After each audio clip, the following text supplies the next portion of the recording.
এই কবরগুলো দেখছেন, এই কবরগুলোতে আপনার মতো তাগড়া মানুষ ছিল, আপনার মতোই পাওয়ারফুল মানুষ ছিল, আপনার মতোই ধনী ছিল, আপনার মতো টাকাওয়ালা মানুষ ছিল, এবং আপনার মতো অহংকারীও মানুষ ছিল। এখানে দেখেছেন কবরে তাদের হাড্ডি তার দেখতে পাওয়া যায় না, তাদের হাড়গুলো দেখতে পাওয়া যায় না এখন এই কবরে। সেম আপনারও একই অবস্থা হবে।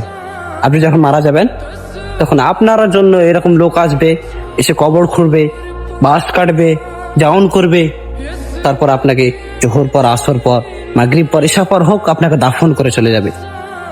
ঠিক কয়েক বছর পর আপনারও কবরটার এইরকম হাল হবে।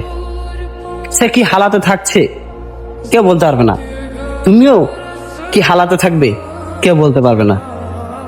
তাই বলি ভাই, তোমাকে বার করে বলছি, অহংকার করিও না, নিজের টাকা পয়সার গরম দেখায়ও না, কিচ্ছু লাভ নেই দুনিয়াতে। টাকা পয়সা ইনকাম করে কিচ্ছু লাভ নেই।